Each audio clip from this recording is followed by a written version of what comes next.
Un petit vélo qui tourne dans ma tête. Impossible de mettre sur pause.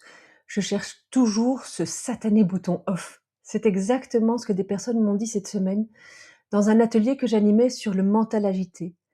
Et les neurosciences, elles expliquent très bien pourquoi ça arrive pendant et après des traitements. Je suis Diane Joris et j'enseigne des techniques simples et validées scientifiquement pour mieux gérer le stress, la fatigue, la douleur et le sommeil pendant ou après une période médicale difficile.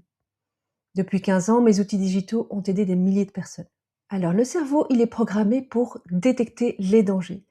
Il possède un système très ancien dont le rôle est super simple. Repérer les menaces pour nous protéger. Des régions comme l'amygdale, dans le centre du cerveau, pas celle-là, scannent en permanence l'environnement. Après un parcours médical, ce système de scanning peut rester beaucoup plus sensible qu'avant. Le cerveau, alors, il continue à chercher ce qui pourrait mal se passer, ce qui pourrait revenir, ce qu'il faut contrôler, ce qu'on aurait pu faire autrement dans le passé. Et c'est comme ça que naissent les ruminations, les scénarios catastrophes, le mental qui tourne en boucle. Mais il y a un autre mécanisme très important. Il y a quelque chose que peu de gens savent. Le cerveau, il déteste le vide cognitif. Quand notre attention n'est pas dirigée vers quelque chose de précis, une conversation, une activité, un mouvement, le cerveau, non, il reste pas simplement au repos peinard comme sur un transat. Il active un réseau cérébral appelé le réseau du mode par défaut, en anglais Default Mode Network ou DMN. Imaginez que votre cerveau fonctionne comme une plateforme de streaming, comme un Netflix. Quand vous choisissez un film, tout va bien. Le cerveau, il s'installe, prend ses pop-corn et il regarde le film. Mais quand vous choisissez rien, la plateforme lance automatiquement des suggestions. Le cerveau, il va faire pareil. Quand vous ne dirigez pas votre attention vers quelque chose, il lance automatiquement son programme par défaut. Et c'est pas toujours un programme sympa, hein. C'est revisiter le passé, imaginer le futur, imaginer les situations, chercher les dangers.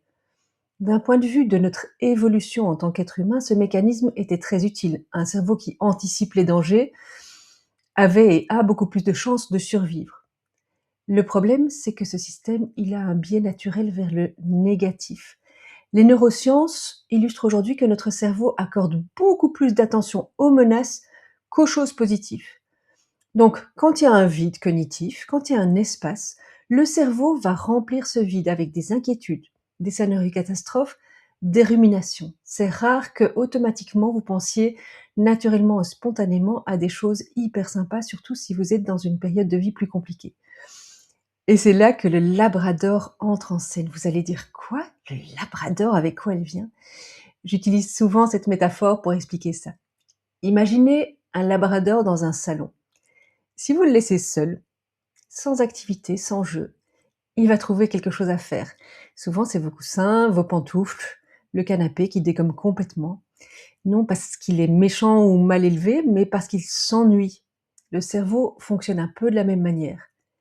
S'il n'a pas une direction claire, s'il n'a pas une activité claire, il va remplir ce vide cognitif. Et son activité préférée, c'est imaginer les dangers. Alors qu'est-ce qu'on fait quand le mental part dans les tours, quand le mental s'emballe? La solution, c'est certainement pas d'essayer de forcer le cerveau à arrêter de penser. Ça marche pas du tout. En revanche, on peut lui donner une direction différente. 3 choses peuvent aider. 1, lui donner une tâche, un projet, quelque chose à créer, à organiser, à faire. Quand l'attention est engagée, le cerveau, naturellement et spontanément, va quitter son mode par défaut. 2, occuper le corps. Le mouvement lui-même est un régulateur très puissant du cerveau et en conséquence du système nerveux. Donc si vous marchez, cuisinez, jardinez, bricolez, tout ce que vous pouvez faire physiquement, ça ramène l'attention dans le corps et ça apaise le cerveau et le système nerveux. Et troisièmement, utilisez des techniques qui apaisent ce système nerveux. Les approches mind-body ou les approches psychocorporelles sont particulièrement utiles pour ça.